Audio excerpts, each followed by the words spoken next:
L'accès à la terre et l'affranchissement des autochtones des familles bantoues faillirent compromettre les acquis des négociations. Les esprits étaient divisés, ils s'étaient surchauffés. Les uns réfractaires à l'idée d'une indépendance des autochtones qui faisait peur, comme si on les jetait dans le vide avec les incertitudes qui ne rassuraient pas. Les autres à celle de se partager la propriété foncière avec des tiers sans contrepartie. Puis, comme un avion sait le faire, l'Assemblée parvint à atterrir sur un douillet compromis. Les Akas pouvaient, selon leur propre volonté, rester liés en toute indépendance aux familles bantoues avec lesquelles ils vivaient en communauté depuis des temps immémoriaux. Les autres se libéreraient à des temps, les autres se libéreraient à leur guise pour mener une vie nouvelle. Les familles bantoues accorderaient des portions de terre à leurs alliés au sein du village. Les terrains inoccupés ou abandonnés seraient attribués aux autochtones demandeurs. Quelque chose s'éveillait.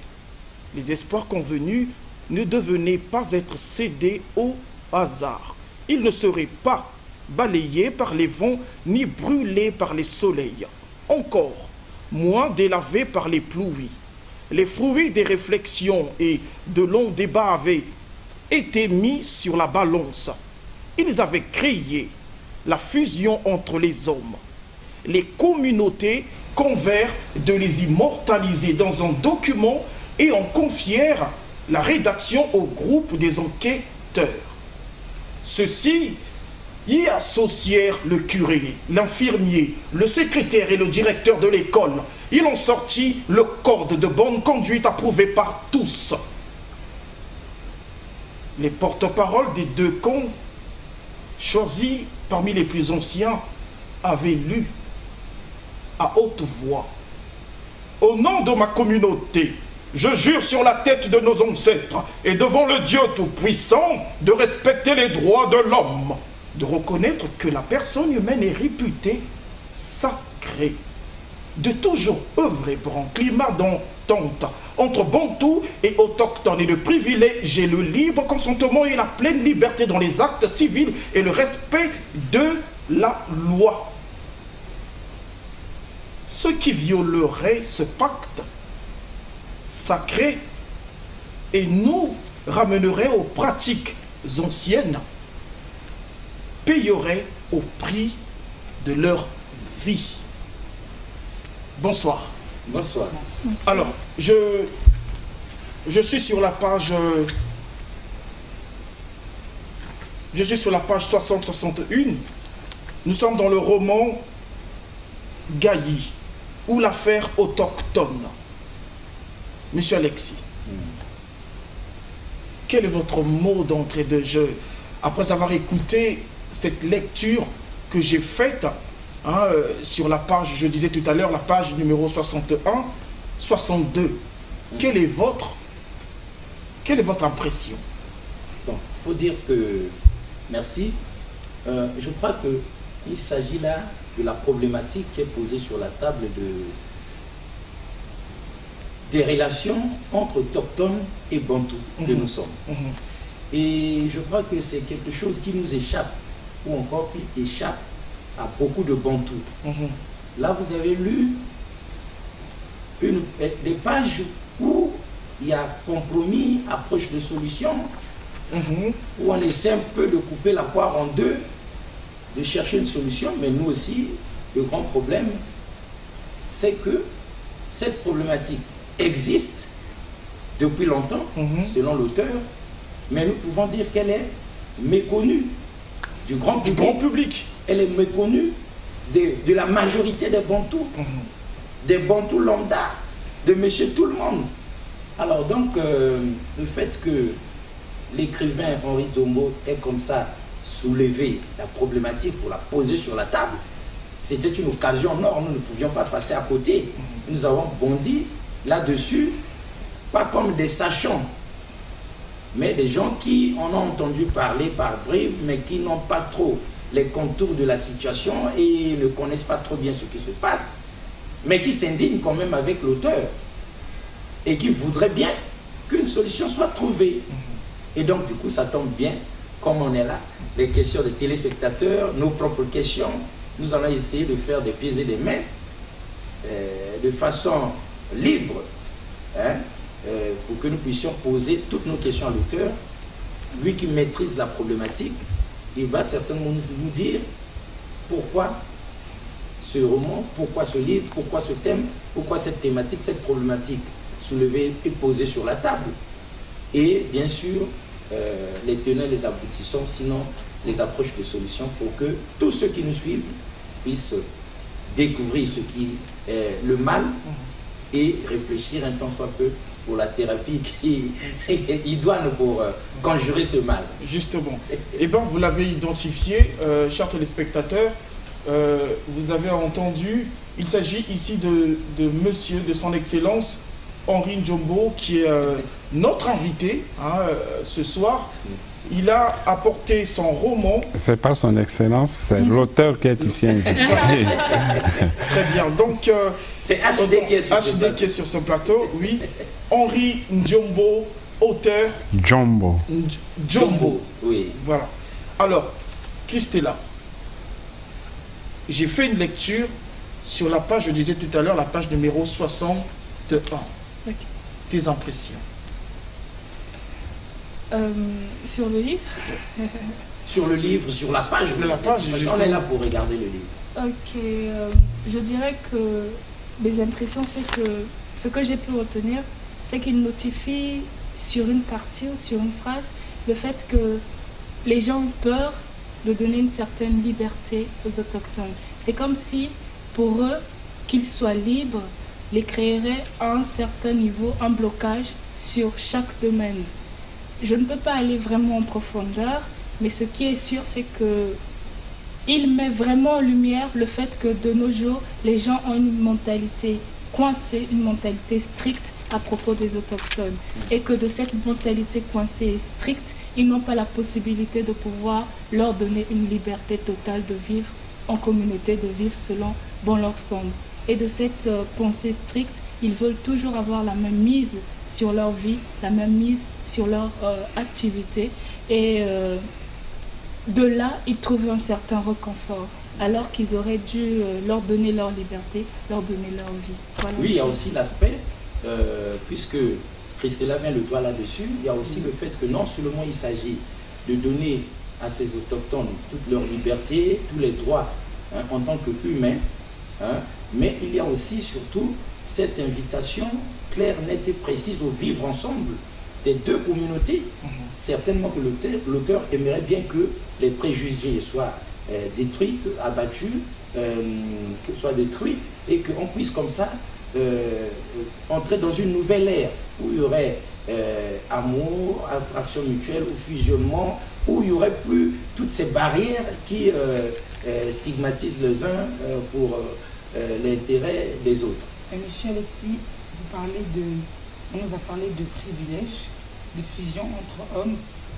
Est-ce que de ces deux parties, y a-t-il respect de la population autochtone?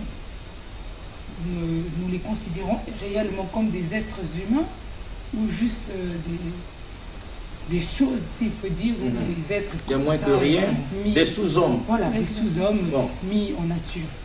Alors donc Dixon, moi je pense que sur cet aspect qui est soulevé, l'auteur nous dira, plus lui qui maîtrise la situation, hein, il y a dans cette histoire, dans cette problématique, à notre avis, d'un côté l'agresseur et de l'autre la victime, sinon l'agressé. Donc d'un côté, ceux-là qui se croient supérieurs et méprisent les autres, et de l'autre, ceux qui sont victimes de ce comportement déviant, de ce comportement inhumain. Sauf si l'auteur dit autre chose, nous pensons que les bribes de ce que nous en savons enseignent que ce n'est pas les autochtones qui sont contre le vivre ensemble. En tout cas, ce n'est certainement pas les autochtones qui sont les premiers à agresser les Bantous. Mais c'est certainement nous qui méprisons ces autochtones et qui ne les considérons pas autant que nous. Et du coup, il y a problème. Donc, HD ne pouvait que se pencher sur la question. Et il a eu le mérite d'écrire. Et au moment où nous parlons, ça ne se limite plus ni dans sa maison ou au Congo, mais c'est déjà l'Afrique et le reste du monde entier qui est au courant de la problématique, qui a lu le livre et qui a donné ses appréciations. Nous ne reviendrons là-dessus après, mais là, nous sommes en train d'essayer de comprendre ce qui se passe et quelle peut être la thérapie selon l'auteur. Voilà. Alors, mais nous avons l'invité avec nous, Henri Ndjombo. Vous avez les Congolais... Jombo. HD. Il y a des Congolais qui nous suivent. Je pense que ces Congolais souhaiteraient vous écouter.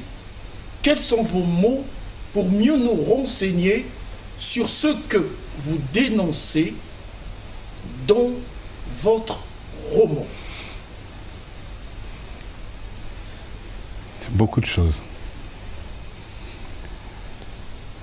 Vous l'avez dit successivement, il s'agit ici des relations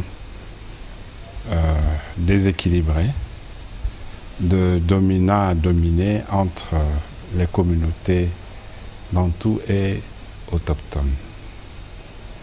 Et à travers le mariage comme prétexte, j'ai voulu pénétrer le sujet pour recueillir les positions des uns et des autres, aussi bien des autochtones que des bantous, et comprendre la nature des rapports qui les lient, mais aussi devant ces inégalités anachroniques. Qu'est-ce qu'il faut faire pour changer la situation? Et oui, vous l'avez dit, même si vous n'êtes pas sur les territoires autochtones pour vivre les situations réelles, mais vous en avez entendu parler un peu. Donc déjà, vous êtes versé sur le fait des inégalités et surtout de la domination que les Bantous exercent sur les autochtones. À travers donc un mariage, on saura ce que pensent les Bantous de l'autochtone et ce que pensent les autochtones du Bantou. Il a suffi de ce contact entre Nyamo, qui est le héros, et Gaï, qui est l'autochtone, pour qu'il se déclenche une guerre entre les deux communautés. Il y a eu guerre, oui. Mais le déroulement de la guerre a montré que les autochtones ne sont pas méchants, mais que c'est les Bantous qui le sont. Par exemple, les Bantous vont utiliser des armes de guerre pour chasser les autochtones dans la forêt. Mais heureusement que les autochtones sont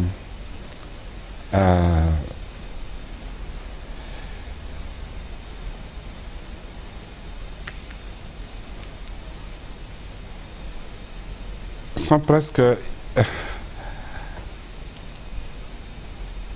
inattaquables. Ils sont inattaquables parce qu'on ne les voit pas. Ils sont perdus dans la nature.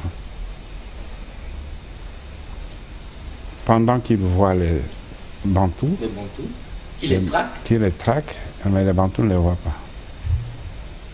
Et les Bantous pensent que les autochtones se cachent derrière les arbres et la broussaille.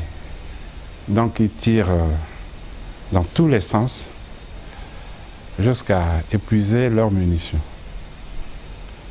Et l'autochtone, lui, il utilise une flèche qui vous atteint, qui vous anéantit, vous perdez la force, vous dormez. Vous dormez pendant un mois. Après, vous vous rétablissez. Donc, ils ne vous ont pas tué. C'est comme un coma, en fait. Oh, moi, c'est beaucoup. Mais il ne faut pas chercher la guerre. Justement, pour ne pas se retrouver dans... Oui, c'est la riposte. Alors, donc, ils ne tuent pas. C'est les Bantous qui veulent tuer. Vous avez parlé de gentillesse. Des autochtones sont-ils inoffensifs? Bon, dans tous les cas, dans ce type de rapport, ils font presque ce qu'on leur demande. Ils sont soumis. Ils sont soumis et ils exécutent des travaux pour les Bantous. Donc ils sont exploités. Ils sont exploités par les Bantous de diverses manières, surtout dans les travaux champêtres. Et les travaux difficiles. C'est un traitement qu'on les a infligés ou ça sort de leur nature, ils sont comme ça? Non, c'est un traitement qu'ils subissent de la part des Bantous, qui leur est infligé, comme vous dites. Alors, voilà, la situation est celle-là. Il faut être un peu dans ces milieux-là pour s'en rendre compte et pouvoir se révolter aussi. HD, on est suspendu à vos lèvres, mais le temps est contre nous. Une des grandes questions qui se posent, que d'aucuns se poseraient, qu'ils sont nombreux certainement à se poser, c'est de savoir, mais qu'est-ce qu'il y a? Qu'est-ce que, vous qui connaissez la problématique, vous qui êtes passé par ce prétexte-là pour comprendre, mais qu'est-ce que finalement ces Bantous reprochent aux autochtones? Quel est le mal? Rien, ils ne reprochent rien aux autochtones. Mais ils trouvent que ils sont comme des instruments de travail. Ah, comme à l'époque de la traite négrière, eh bien nous faisons la même chose. Exactement. J'avais voulu que vous le disiez vous-même. Ah, d'accord. Donc c'est sûr qu'on les exploite, ils ne sont pas rémunérés à la juste valeur du travail fourni. Parfois même pas du tout rémunérés. Et quand le travail est mal exécuté, ils sont frappés, ils sont maltraités. J'aimerais juste savoir, y a-t-il des Bantous dans la... Qu'est-ce que je dis, pardon? Des autochtones dans la cité qui travaillent pour des Bantous? Parce que je sache, ils se différencient par leur petite taille, par le fait qu'ils sont presque nus. Mais est-ce qu'il y en a qui travaillent dans cette cité? Parce que on ne les voit pas, en fait. Dans la cité, c'est-à-dire? Ils parlent de Congo-Brazzaville. Si je me réfère au recueillement que j'ai pu avoir, vous parlez de cette violence au Congo-Brazzaville, si on va se limiter à ça. Est-ce qu'il y en a, en fait? Vous savez, nous sommes ici, localisés ici, au siège de DIR-TV, mais nous ne pouvons pas dire que nous représentons Brazzaville. Ah non. Brazzaville est étendue. Alors, donc, ce qui se passe au Congo se passe aussi ailleurs. En Afrique centrale, en Amérique, et partout en Asie, oui, ils vivent les mêmes situations. Vous savez que, surtout en Amérique, les premiers habitants de l'Amérique, c'est les autochtones. Et les occupants européens sont venus pour les exterminer, les soumettre à des traitements inhumains, dégradants, et ainsi de suite. Donc, ça, c'est connu comme ça dans l'histoire. Ce qu'il faut aujourd'hui, c'est éviter d'imiter ce que nous avons condamné dans leur pratique sociale. Voilà, donc nous sommes éveillés sur la question parce que au XXIe siècle, il n'est pas admissible qu'on soumette à une exploitation déshumanisante une personne. Non, ce n'est pas possible. Normalement, ça ne devait plus se faire. Oui, et ce n'est pas que dans le cadre des rapports entre autochtones et bantous, mais entre les hommes en général, y compris les citoyens d'un même pays, de même civilisation. Dans nos quartiers, dans nos et les droits de l'homme sont violés tous les jours, partout dans le monde. Vous voyez, partout dans le monde. Moi, j'ai une question. Moi, j'ai une tonne de questions. Quelqu'un disait, Ok. si les Africains sont divisés, c'est parce qu'ils sont divisables. Nous parlons des autochtones qui sont exploités. Est-ce que ces autochtones-là ne sont-ils pas exploitables de par leur caractère, leur nature, leur personnalité? Est-ce que l'homme autochtone n'est pas né pour être esclave du bantou? Simplement. Il n'est pas né pour l'être, mais il a tellement été qu'il est habitué, et il est assujetti. Ok. Donc il ne fonctionne, Ils naissent dedans tous les jours. il ne fonctionne plus autrement que dans l'assujettissement. Voilà. Donc il faut le reconnaître ainsi. Le pas à franchir ne viendra pas de l'autochtone, mais du bantou, qui doit Changer ça. oui, bien sûr, qui doit décider d'arrêter l'exploitation de l'autre. Donc, HD, si nous voyons bien, à la lumière de ce que vous nous décrivez ici, s'il y en a un qui est malade, c'est le bantou. S'il y en a un qui doit être guéri, c'est le bantou. S'il y en a un qui est victime et innocent, qui doit être sauvé, protégé, c'est l'autochtone. C'est exactement ça. Alors dites-nous HD, je sais que... Mais n'attendez pas, ne demandez pas la parole, hein, Okay. parce que là c'est chaud, on a peu de temps. Carrément, vous en transe déjà, voilà, vous êtes en transe là. Chacun peut tirer le drap de son côté. Exactement. HD, le prétexte pour vous, ici pour conduire cette histoire, pour que vous la sortiez aux yeux du monde, c'est quand même quelque chose de magnifique.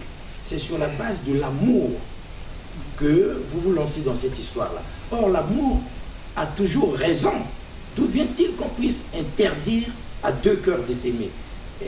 C'est quoi cette histoire-là? Il y a des gens comme ça, qui adorent le mal, et qui s'attaquent même à l'amour. Et qui s'attaquent à l'amour.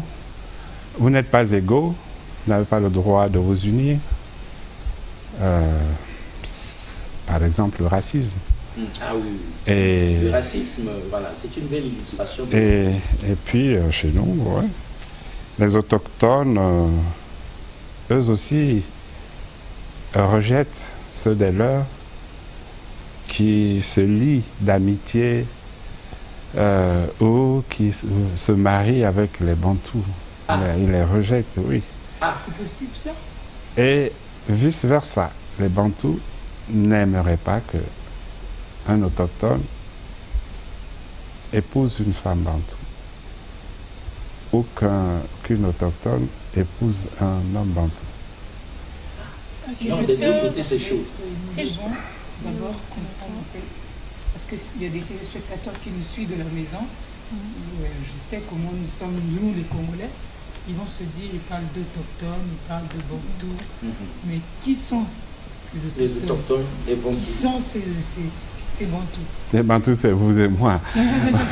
Les autochtones, bon, ils sont réputés vivre en pleine forêt. Il paraît que c'est des gens qui ne sont pas de grande taille, oui, d'une certaine manière.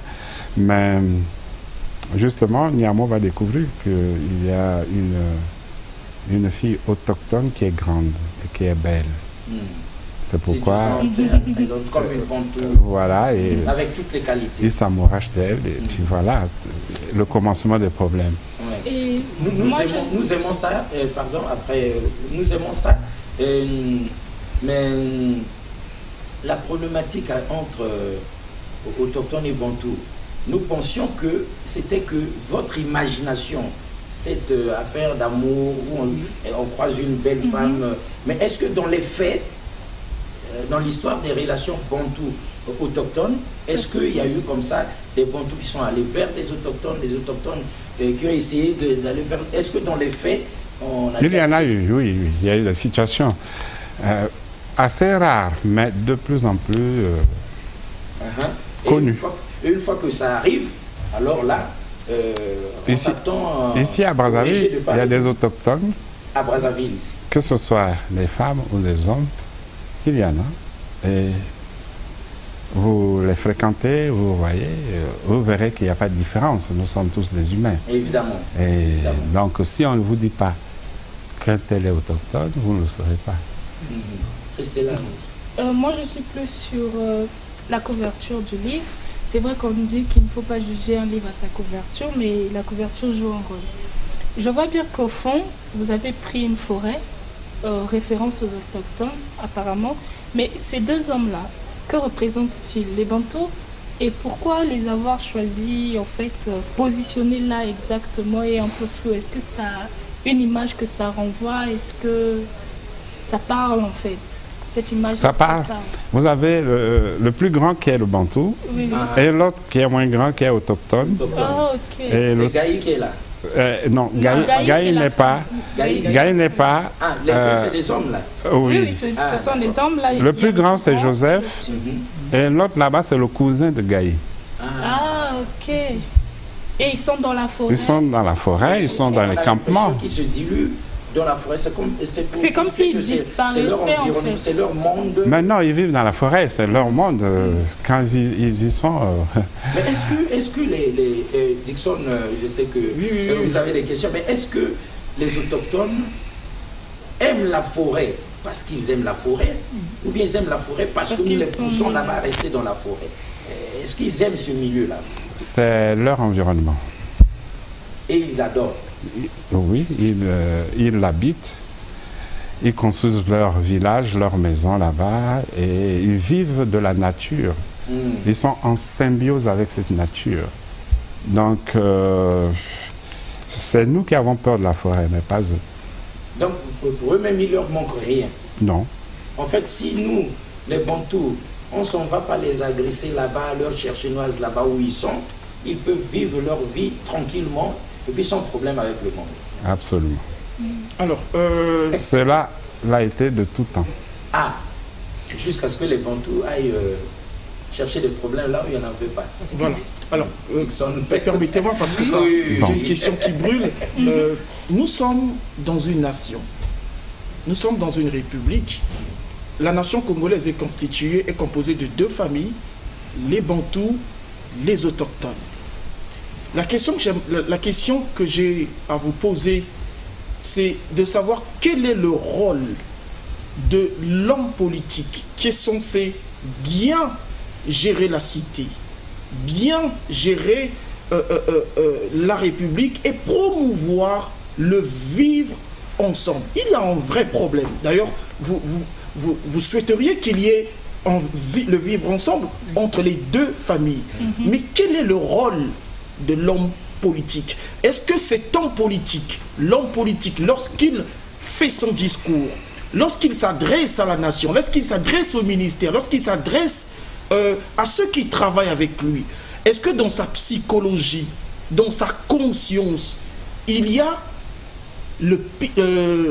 l'autochtone?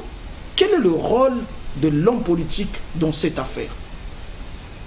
Autrement dit, les institutions sont-elles que pour les Bantous ou aussi pour les autochtones? Est-ce que les autochtones ont aussi des actes de naissance? Est-ce que les autochtones ont aussi des cartes d'identité faisant d'eux des Congolais, des Africains comme nous? C'est des hommes à part entière, c'est des Congolais comme nous. De plus en plus, ils commencent à accéder à la carte nationale d'identité. Ah, De plus en plus, dans certaines zones du pays. Bon, mais j'aimerais quand même me rappeler que nous sommes dans le roman. dans le roman. Ah, oui. Nous On semblons vient dans le naviguer roman. dans une sorte de d'essai sociologique, alors que nous sommes dans le roman et Dans le roman. nous n'embrassons pas trop les Donc, choses pratiques Mais on revient dans le des hommes roman. politiques. Maintenant, dites-moi, les hommes politiques qui sont dans le livre, Dans le livre. quel rôle ils jouent? Oui, mais ne parlons pas en général. Et puisqu'on y est, est-ce qu'il y a quelques autorités administratives dans le livre quand il y a eu tiraillement, Bantou d'un côté, autochtone de l'autre, l'affaire a dû transpirer, le chef du quartier, bien le chef du village de ce côté, il y a des gens comme ça, comment ils ont réagi, ou bien qu'est-ce qu'ils font pour que ces deux communautés vivent ensemble? Malheureusement, le fauteur de trouble est le chef du village. Ah, Parce que le jeune instituteur qui est arrivé dans le village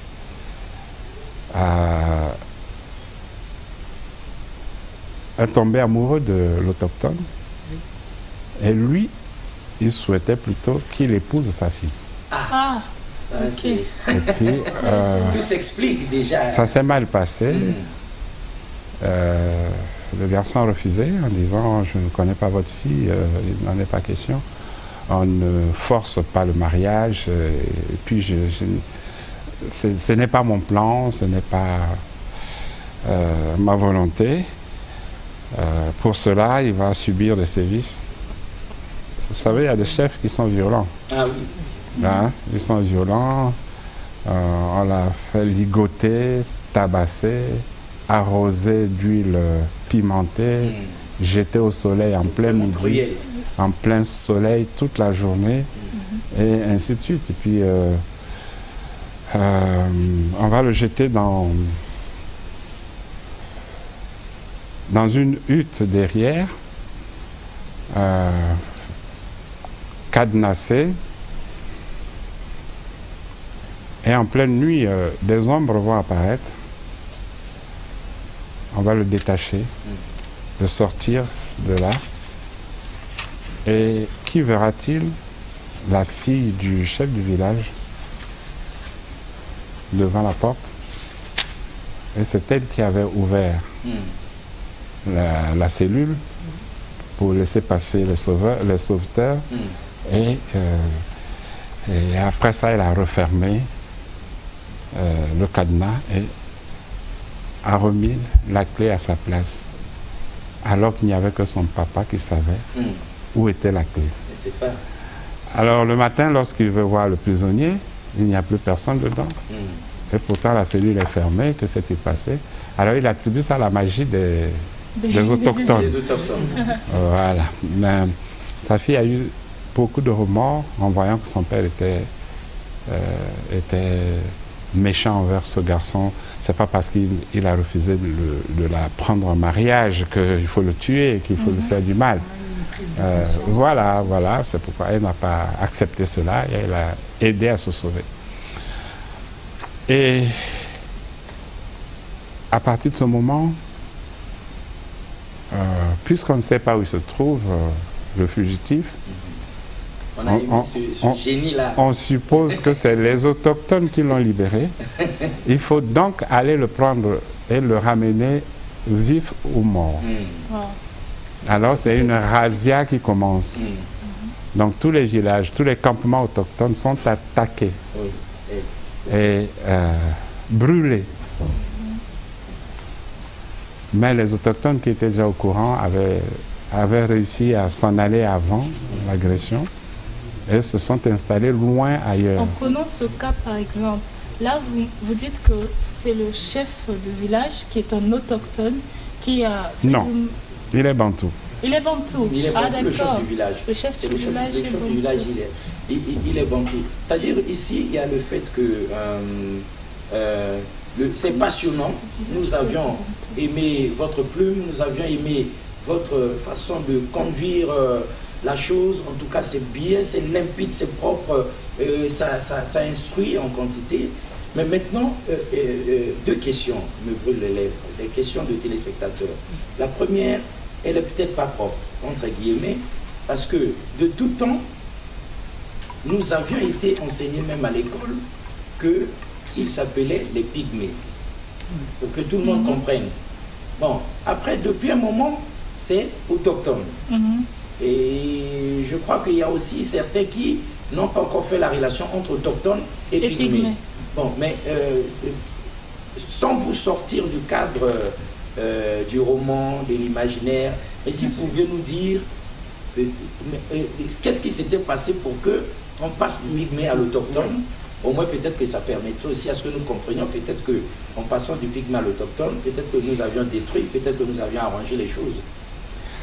Bon, vous avez l'immunité journalistique. Ah oui, oui. C'est pourquoi vous pouvez vous permettre de prononcer des mots interdits par la loi. Parce que c'est interdit. Absolument, par la loi de 2011 sur la protection la protection des droits et des peuples autochtones. Ce mot a été prohibé du langage. Ah d'accord. Voilà. Voilà pourquoi tous les téléspectateurs, on commence par tout le monde devrait ne plus jamais prononcer cela. Permettez-moi d'être curieux. Ce mot a été prohibé, c'est vrai, mais pourquoi il a été prohibé? Parce qu'il... Juste pour que nous sachions, parce que là, même nous sur ce plateau, ne savaient pas que vraiment, on ne devrait normalement plus. C'est pourquoi on a vu tout le temps que vous êtes là, vous n'avez pas prononcé ce mot-là. Et du coup... Je suis prudent. Voilà. Du coup, on a interdit pour améliorer ou bien pour... Pour son caractère péjoratif. Ah d'accord, d'accord. On pense que ce mot est péjoratif, qu'il diminue la valeur humaine de l'autre, et par conséquent, il vaut mieux ne plus le prononcer. Malheureusement, on ne l'a pas effacé du dictionnaire. Ailleurs, on l'a fait seulement chez nous ici, mais ailleurs le mot existe encore. Dans le livre, est-ce que les autorités politiques du livre, que ce soit aussi bien autochtone que bantou, manifestent l'envie d'une certaine vie en communauté entre bantou et autochtone? Est-ce que finalement ça finit par arriver? Oui, c'est ce qui est arrivé. Quand vous lirez le livre, vous verrez comment on arrive à des relations harmonieuses entre les deux communautés. Bien sûr, à la suite de la guerre, après avoir signé le pacte qui venait d'être lu à la page. On a même introduit voilà, exactement. C'était une très bonne chose. Et ainsi de suite. Après, les choses vont changer. On va penser à l'éducation des autochtones. On va penser au service de santé pour eux. Et puis, imaginez-vous que la femme autochtone va suivre des études, obtenir les diplômes en même temps que les Bantous, entrer à l'université, obtenir des doctorats en sociologie, et ainsi de suite. Et avec son mari, ils vont devenir des grandes sommités de sociologie au niveau mondial, et ils vont être recrutés aux Nations Unies. Vous voyez? Ça, on aime énormément, mais avant leur question, la question des autres. Mais est-ce que, on sait que l'écrivain, quand il est dans le roman, il est dans l'imaginaire, il n'est pas essayiste là pour dire les faits, mais est-ce que pour que nous puissions un tant soit peu comprendre, parce que vous avez soulevé la problématique, est-ce que dans les faits, des approches de solutions sont trouvées? Est-ce qu'il y a des organismes qui s'emploient un tant soit peu à régler ce problème-là, ou bien ce n'est que dans le roman de HD qu'on trouve les gens se chercher des voies et moyens de résoudre l'équation? La Déclaration universelle des droits de l'homme reconnaît à tout homme la liberté devant la loi, et reconnaît que chaque homme est sujet de loi.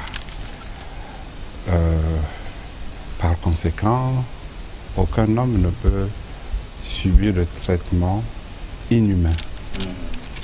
Donc il y a déjà l'égalité en droit des hommes.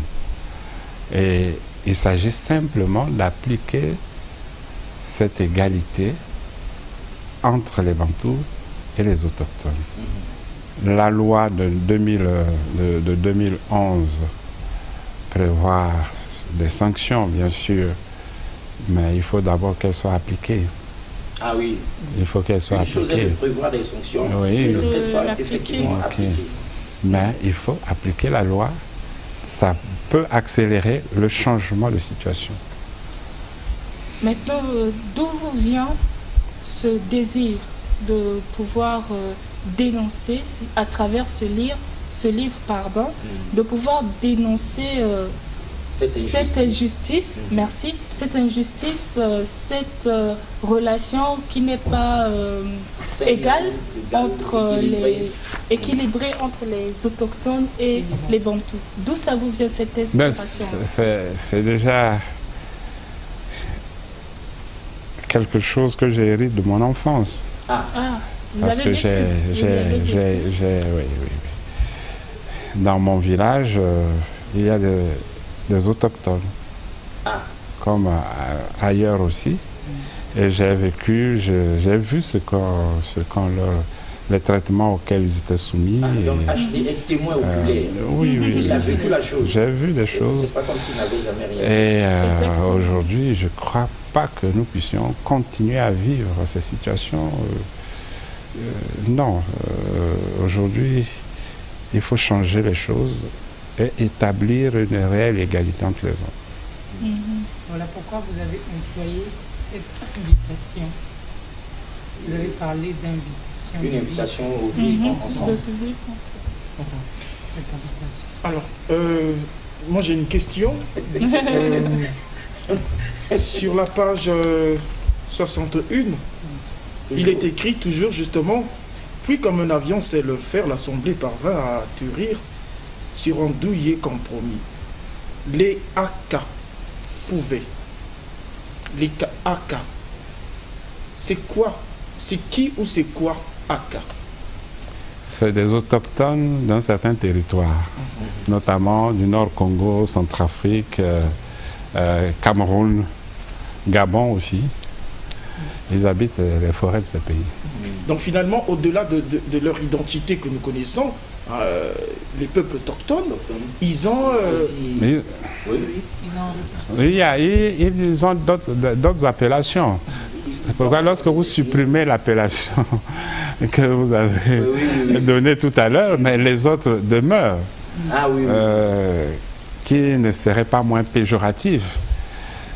Mais ils s'appellent ainsi, on les appelle ainsi. Certainement par rapport à leur ethnie ou bien leur...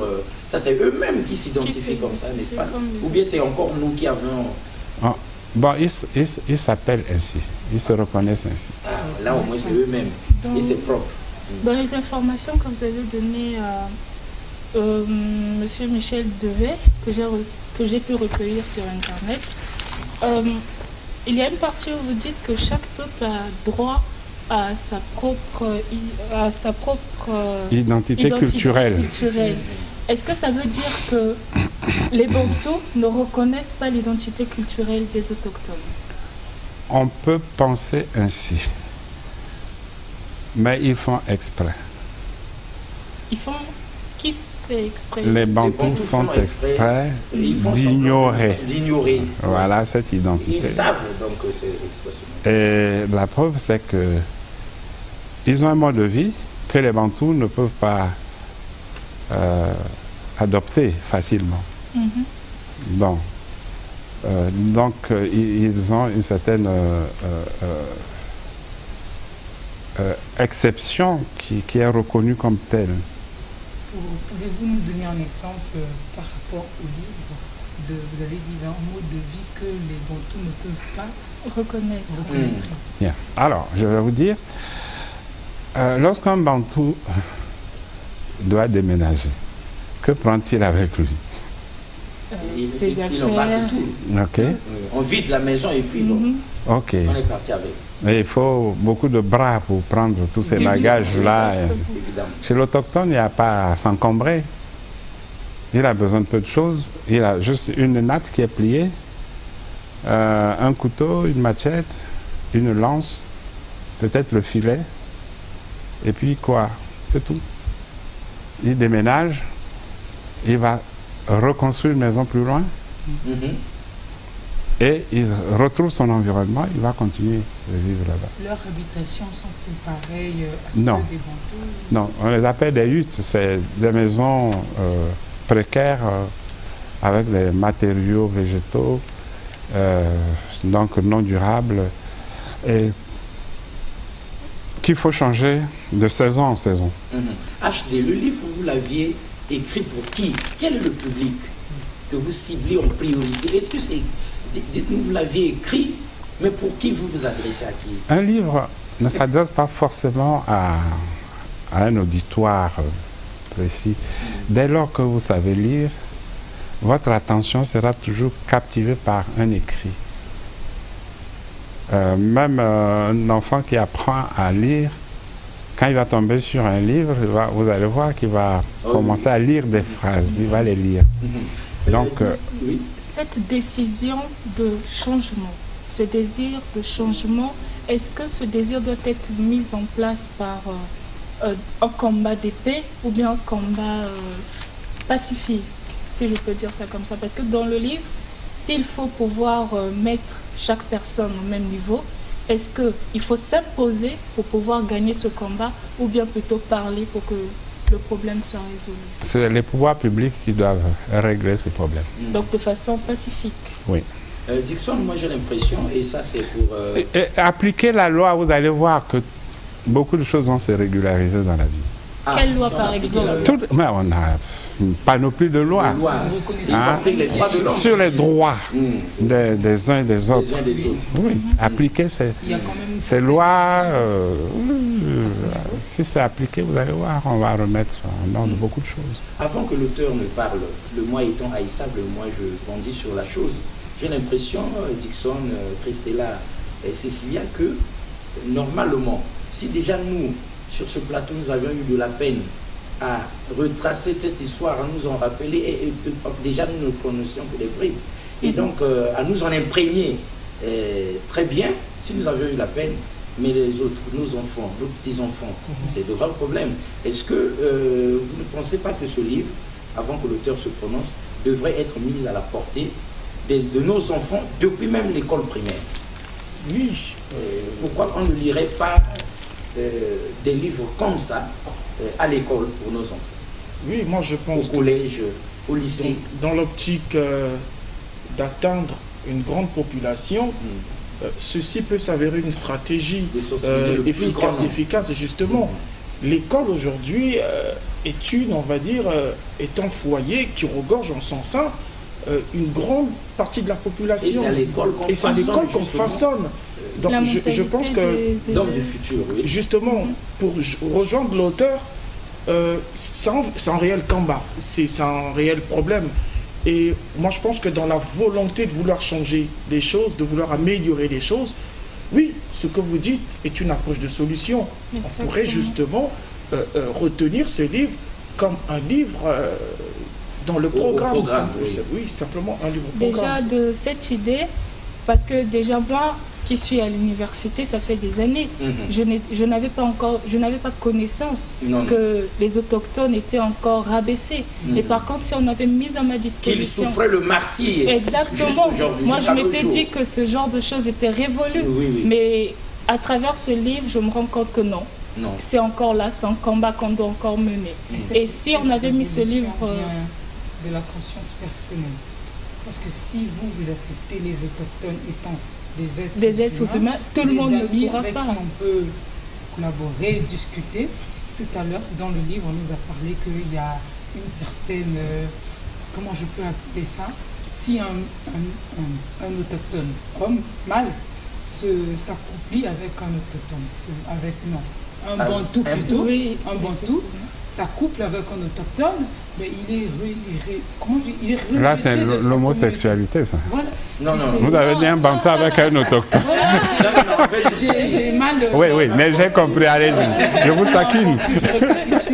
Si un bantou s'en va vers une autochtone, tombe amoureux d'une autochtone, il est rejeté. Il est rejeté de sa communauté. Il est banni. Il est banni, carrément banni. Il est carrément banni. Et ça vient... Et c'est réciproque. Et c'est réciproque. Même si c'est l'autochtone qui est tombé amoureux d'une femme bantou, les siens aussi le bannissent. Le bannissent, les bantous bannissent leur... les deux sont bannis. On bannit l'amour.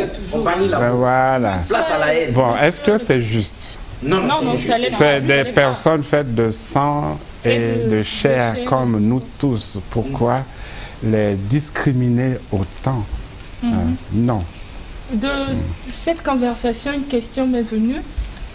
est-ce que ce serait bénéfique pour les Bantous, tout aussi bien pour les autochtones, de mélanger ces deux cultures totalement différentes? Est-ce qu'il y a des traditions autochtones qui pourraient nous bénéficier, tout comme des traditions bantoues qui pourraient bénéficier aux autochtones? C'est exact. Vous savez, dans les villages, les gens se soignent encore à partir de la pharmacopée naturelle. Et les autochtones sont champions justement de ce... On dit que c'est de grands médecins en la matière. Absolument. Donc déjà, on profite de leur expérience pour se soigner là où il n'y a pas les services médicaux. Et de leur connaissance de la forêt. Exactement. Pencher là-dessus en disant, est-ce que nous qui sommes autochtones, mettons en valeur aussi... Non, nous qui sommes bantous. Nous qui sommes bantous plutôt. Je me penche toujours... oui, mais la problématique a tellement frappé que... Voilà. C'est resté dans ma tête. Nous qui sommes bantous, est-ce que nous mettons en valeur cette médecine autochtone ou c'est resté archaïque, on va dire, que voilà, si un bantou veut se soigner, il faudrait qu'il prenne un car, il se retrouve au village pour aller trouver un autochtone. Et ils ont accès à leur cabinet aussi, cabinet médical. Est-ce qu'ils mettent en valeur ce don-là qu'ils ont? Oui, ils mettent en valeur. De toute façon, les guérisseurs sont connus. On les trouvera toujours dans la forêt. Vous avez un mal donné, on vous dira, il y a quelqu'un là-bas qui soigne ça. Et c'est à ce moment-là que... Et vous irez là-bas, il va vous soigner. Et vous serez reconnaissant à ce service. Toujours aller vers. Mais vous n'avez pas peur ou la crainte que cette relation qui va naître entre Bantou et autochtone, si bien évidemment ça aboutit, on espère que ça va aboutir. Il faut que ça aboutisse. Ça va aboutir. On va y mettre la foi, ça va aboutir. Mais n'avez-vous pas une crainte parce que est-ce que tout ce que les Bantous vont emmener aux autochtones, n'avez-vous pas la crainte que ça puisse détruire justement leur culture, vie paisible, leur culture? Parce que là, si je peux aller un peu loin, excusez-moi, avec tout ce qu'on nous a ramené, aujourd'hui, on a perdu nos traditions, on a perdu nos cultures. Aujourd'hui, nous, la médecine, c'est juste occidental. Eux, ils gardent encore cette relation avec la nature, cette forte relation avec la nature. Exactement. Exactement. N'avez-vous pas peur que ça puisse détruire tout ça? Le vivre ensemble que vous prenez là. Ça puisse détruire tout ça. Le vivre ensemble reconnaît le droit à la différence. Le vivre ensemble, dans le respect des différences, voilà, à l'autre, sa coutume, sa culture, non. Il faut respecter les pratiques et les coutumes des autres. Et ici, c'est le cas.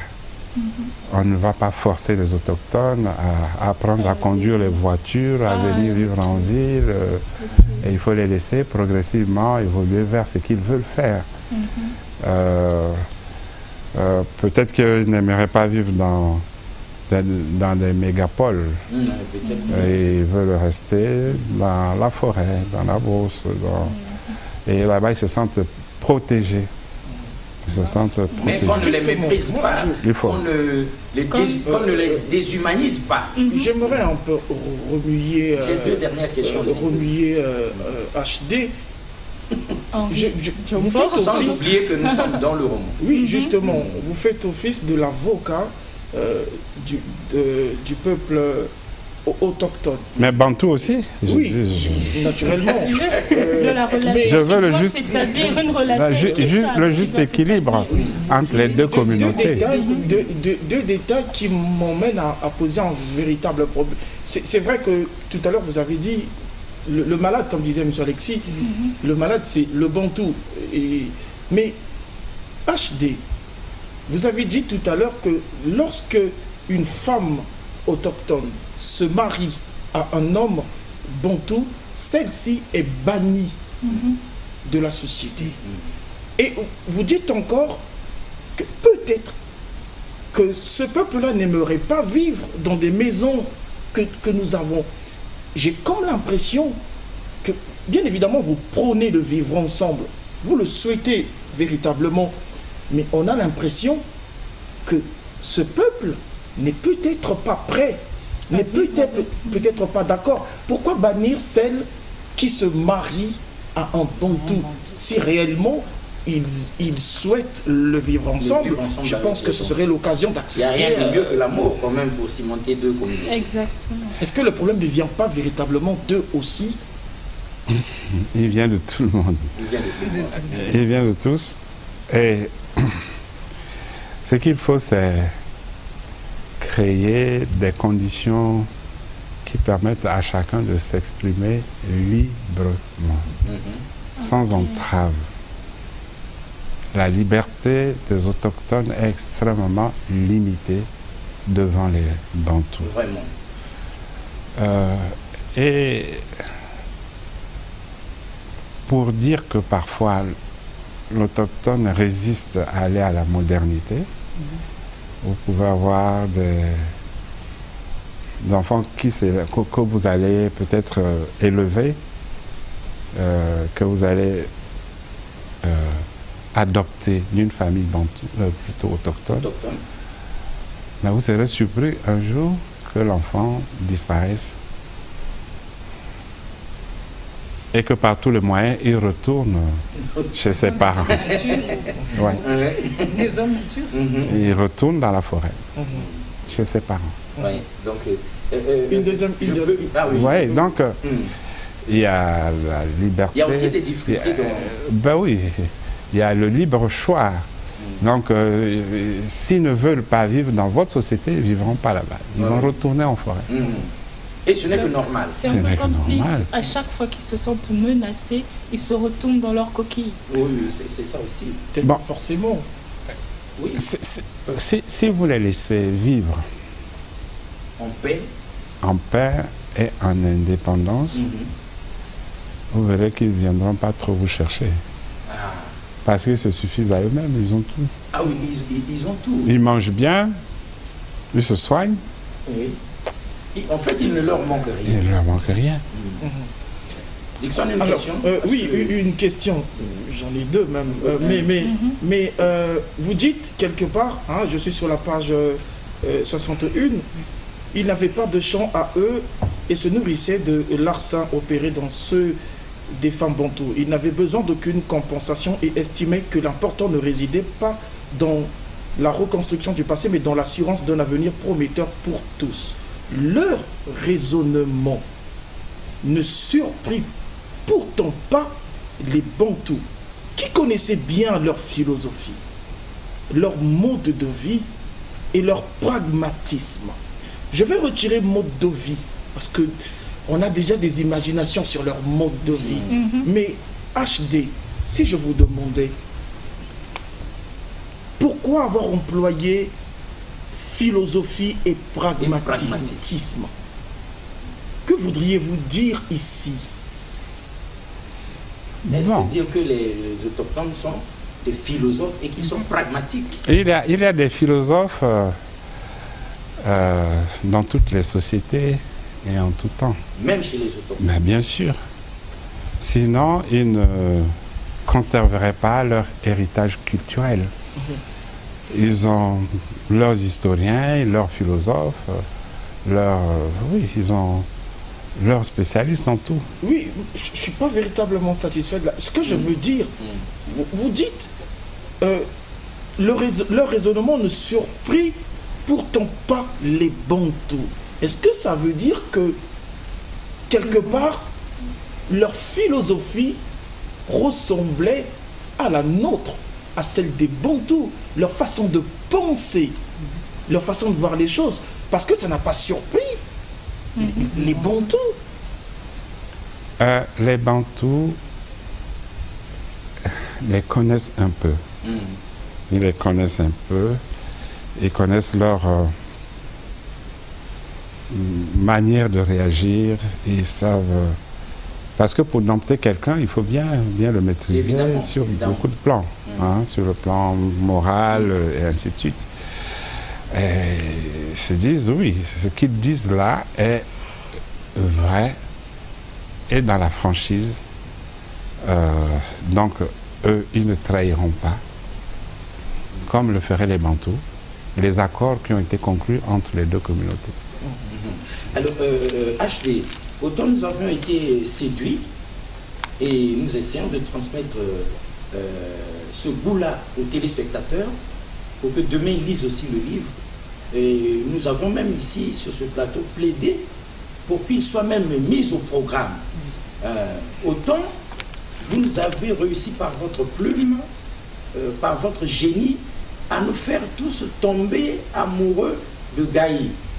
Mais sans qu'on aille dans les détails de la chose, parce qu'on ne doit pas laisser, on ne doit pas tout dévoiler, mais est-ce que HD, Henri Zombo l'écrivait, est-ce que l'amour triomphe au finish dans Gaï ou l'affaire Autochtone? Je l'ai dévoilé dès le départ. Oui, mais il y en a qui n'ont pas fait attention. Ils se sont mariés contre vents et marées. Ils ont eu 2 jumeaux, une fille et un garçon. Très beau, très intelligent comme les deux, comme le couple. Et puis ils vont mener une vie pas facilement dans les milieux où ils vont vivre. Imaginez-vous quand ils quittent le village. Ils arrivent à Infondo, parce que ça se passe dans la Likwala. Ils arrivent à Infondo, ce n'est plus le village. Non. Ce n'est plus leur village. Et ici, il y a déjà un trait de modernité qui s'exprime et ils doivent vivre dans ces conditions-là. Puis après, ils arrivent à Brazzaville. Et à Brazzaville,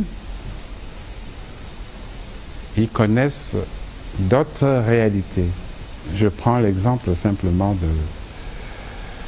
de cet instituteur qui, pendant 9 ans, a envoyé de l'argent à son cousin pour lui construire une maison selon un plan qu'il avait déjà dessiné. Et ils arrivent à Brazzaville, mais en fait pour aller habiter dans leur maison. Mais il n'y a pas de maison parce que le cousin a volé tout son argent. Et là où il avait donné l'adresse, c'est un ravin, il n'y a jamais eu de rue par là-bas. Vous voyez, ça, on ne peut pas vivre au village, on ne peut pas vivre cette réalité au village. Au village, non. Mais vous avez des escrocs à Brazzaville. À Brazzaville. Dans les grandes villes. Qui savent voler. Voilà. Comme pas possible. Donc, et plus loin, bon, ils n'ont donc plus où aller, il faut trouver une maison. Mais comment trouver une maison à Brazzaville? Enfin, ils en trouvent une, ils font des travaux, ils l'habitent. 3 mois après, le propriétaire vient. Elle a été tellement améliorée qu'il pense que le loyer ne reflète pas le juste prix et il faut augmenter, il faut doubler le loyer. Oui, HD, on préfère que vous vous arrêtiez là parce que le lecteur devra... Non, mais il y a tellement de choses là. Oh là là, bon, ça, c'est juste pour vous mettre l'eau à la bouche. Oui, comme vous dites, c'est des choses qu'on ne peut pas voir chez les autochtones, ces comportements-là. Alors, Dixon, il nous reste 5 petites minutes. Si vous en prenez une ou deux, si vous le permettez, nous allons atterrir. Oui. Oui, allez-y. Je veux me réserver d'atterrir. Non, mais vous pouvez, si vous avez quelque chose à dire. Alors, vous avez dit, HD, un récit à mi-chemin entre la fiction et la réalité, mais en présence des communautés conscientes de leurs différences. 3 points de suspension. Ce que je veux dire, c'est, lorsque je lis la page 60, vous dites, les enquêteurs tenaient à ne rien perdre de ces négociations qui sortaient de l'ordinaire. Les débats aboutirent également à l'alternance dans le partage du pouvoir entre les communautés, à la reconnaissance de l'égalité de tous. C'est une imagination où il y a eu véritablement... C'est le monde vers lequel nous devons tendre. Un monde de fraternité, un monde harmonieux, un monde de justice, d'équité. C'est cela, c'est un rêve. Ce rêve-là, nous devons le concrétiser. Et je prends le cas des autochtones. Ce monde, vous avez commencé déjà à le bâtir depuis longtemps, ayant vécu la chose en immersion. Parce que notre confrère ici, dans la presse écrite, dit, c'est pour cette raison, vous posant la question, est-ce que c'est pour cette raison que vous aviez initié le Forum international sur le peuple autochtone d'Afrique centrale, le FIPAC? Donc, comme Dixon le dit, vous étiez déjà défenseur de... En 2007. En 2007, oui. C'est vrai que je suis initiateur de ce projet. Et oui, cela reflète mes convictions. Et vous aimeriez que nous puissions tous nous comporter ainsi, comprendre la chose et aussi, pourquoi pas que nous défendions les faibles. Vous savez, l'action n'est pas difficile. Il faut simplement l'engager, mais dans le respect des lois. Mais pour que la loi soit respectée, il faut sanctionner ceux qui la violent. Très bien, pour que la loi soit respectée, il faut sanctionner ceux qui la violent. Mais pour peu que nous sachions, dans tous les contes, toutes les histoires, dans les bribes qu'on nous dit de la façon de vivre des autochtones, où ils sont, en tout cas, les règles sont strictement respectées. La loi est respectée. C'est-à-dire, contrairement à ce que nous croyons, ils évoluent en société sur des règles précises, sur la loi qui les respecte. Et le respect de la nature. Voilà, et ils respectent la nature. Même tout le combat que nous faisons pour sauvegarder l'environnement, chez eux, ils n'en ont même pas besoin parce qu'ils sont nés dedans et ils respectent la nature, l'environnement depuis toujours. Alors, Christella, si vous avez un mot à placer, c'est le moment parce qu'on va atterrir. Vous avez parlé d'environnement. Avec les problèmes de déforestation là, nous allons nous demander que vont-ils faire ces autochtones. Que va-t-il rester de leur habitat? De leur habitat, eux qui sont habitués à la nature. Justement, on lutte contre le déboisement, la déforestation, pour permettre, que se perpétuent les habitats, par exemple, de la faune, les habitats des autochtones. La gestion forestière tient compte justement de ces contraintes. Il faut respecter les terroirs autochtones. Malheureusement, cela reste encore dans la théorie, mais les terroirs, il faut d'abord les identifier. Ensuite, il faut recenser ces communautés partout où elles se trouvent. Il faut le faire, mais ça, c'est du ressort des pouvoirs publics. Et comme cela, vous pourrez avoir connaissance des besoins réels de ces communautés. Si vous ne savez même pas où ils habitent, vous ne savez pas combien, vous ne les avez pas dénombrés, et ainsi de suite. Bon. Votre action consistera en quoi? Donc déjà, ça c'est les premiers pas. Et ensuite, ils sont des humains comme tous, ils ont droit à tout, à l'éducation, aux services de santé, à la nourriture, encore qu'ils se nourrissent par eux-mêmes facilement. Ils ont droit au traitement humain, donc à l'égalité, à la justice. Ils ont droit à cela.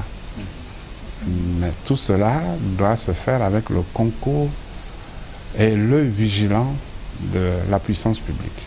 Très bien. Alors, le temps est contre nous. Je peux atterrir? Oui. Alors, donc, c'est l'atterrissage, mesdames et messieurs. Vous avez pu être témoin du fait que nous avons traité de cette problématique de façon terre à terre, pour que ce ne soit pas académique, pour que ce soit compréhensible par tous, parce que c'est tellement important ce que l'écrivain Henri Djombo a soulevé ici, pour que nous laissions quelqu'un au bord, n'ayant pas bien compris au bord de la route. Non, il faudrait que cette problématique, surtout tous ceux qui voudraient la comprendre en profondeur, devraient lire le livre, et non seulement le lire, mais aussi en parler à la maison, à l'école, à l'église, partout où nous sommes, pour que tout le monde puisse s'éveiller à la compréhension de cette histoire-là. Encore que ce n'est que partie remise, nous vous disons qu'il y a toujours pour ce livre une expédition littéraire partie du Congo-Brazzaville avec l'écrivain Henri Djombo, Hubert Malanda Ferréol Gassakis et les autres, ils sont allés, c'était à Libreville, À Libreville, où ils ont décroché des prix littéraires. Mais nous en reparlons prochainement. Donc, dans la deuxième partie de cette affaire, nous allons, on dit déjà bravo pour ceux qui sont revenus, même si l'écrivain n'a pas fait allusion à ça, mais nous avions déjà la puce à l'oreille. Nous savons, mesdames et messieurs, que nous aurons un plateau spécial où nous allons les recevoir. Ils vont nous dire qu'est-ce qu'ils sont allés faire à Libreville, quelle a été la compétition et quels sont les prix de l'année décrochés là-bas par nous, pour que nous les exposions ici, afin que nous comprenions qu'au Congo, il y a des écrivains, que en tout cas, les Diables Rouges littéraires de chez nous gagnent tous leurs matchs. On ne tremble pas de ce côté-là. Donc, bel atterrissage ici en lisant la plume de notre ami, pour notre confrère, pour fixer l'esprit de ceux qui ont pris le train en marche. Il dit ceci concernant le livre Gaï ou l'affaire autochtone. Il dit, pour son 10e roman, son 10e s'il vous plaît, l'écrivain congolais Henri Dzombo, ex-ministre de l'économie forestière, puis de l'agriculture, invite le lecteur à réfléchir sur les problèmes de discrimination et de rejet de l'autre qui rongent nombre de sociétés, à travers l'histoire d'un couple, Gaï, une autochtone, et Joseph, un bantou. Loin de les séparer, le rejet et l'hostilité auxquels les deux amoureux sont confrontés vont les amener à mener un combat contre cette forme de racisme dont sont l'objet les autochtones, à tout faire pour réconcilier les deux communautés et à militer pour le vivre ensemble. Un roman passionnant, s'il vous plaît, bien écrit, nous l'avions dit ici, dont l'intrigue nous entraîne également dans les méandres parfois glauques de la société congolaise. Rien n'est oublié, ni les préjugés anti-autochtones, ni les inégalités qui frappent bien des Congolais, ni les travers de chefs devenus de vrais potentats, ni même la déliquescence des solidarités en ville, même au sein des familles. Henri Dzombo, mesdames et messieurs, nous donne son point de vue sur les discriminations dont sont victimes les autochtones dans son pays, le Congo-Brazzaville, et plus généralement sur le racisme. N'est-ce pas ce qu'on vient de vivre ici? Exactement. Et on acclame pour l'écrivain Henri Dzombo. Exactement. En tout cas, merci d'être venu à cette émission. Peut-être que ce n'est pas nous qui devrions atterrir, c'est HD qui devrait dire quelque chose. Peut-être qu'il y a quelque chose que vous auriez bien voulu dire, mais nous ne vous avions pas posé la question. Que diriez-vous à ceux qui prennent le train en marche là, juste pour 1, 2, 3 minutes? Ben, nous avons abordé le livre dans ses aspects sociologiques et anthropologiques, mais pas sur le plan littéraire. Ah oui, ça c'est clair. Je l'ai dit, on avait l'impression que nous avons lu un précis de sociologie ou d'anthropologie et pour en discuter entre amis que nous sommes. Mais il s'agit de littérature, il s'agit d'une fiction narrative qui dit une histoire, mais une histoire fondée et qui doit nous amener progressivement vers la raison. Vous l'avez dit, il se passe tellement de choses au sein des communautés, entre les communautés, que il faut un regard vigilant pour pouvoir assurer une cohabitation harmonieuse entre ces sociétés. Ainsi donc, mesdames et messieurs, vous l'aurez compris, c'était comme ça sur le plateau de Convergence et Révolution culturelle, Gaï ou l'affaire autochtone, ce 10e roman de l'écrivain. Tu l'as pas montré? Le 10e roman, oui, évidemment. C'était, ça c'est clair. Donc c'était sur ce plateau de Convergence et Révolution culturelle, Gaï ou l'affaire autochtone, 10e roman, s'il vous plaît, de l'écrivain Henri Dzombo, où il a soulevé cette problématique que d'aucuns ne maîtrisaient pas trop bien, mais qui nous a ouvert comme ça les yeux sur les relations compliquées entre les autochtones et les bantous que nous sommes. Avec cette pensée du jour, les préjugés, comme les mauvaises herbes, ont la vie très dure. Sinon, pour dire la peau dure. Au revoir et à la prochaine. Merci beaucoup une fois de plus.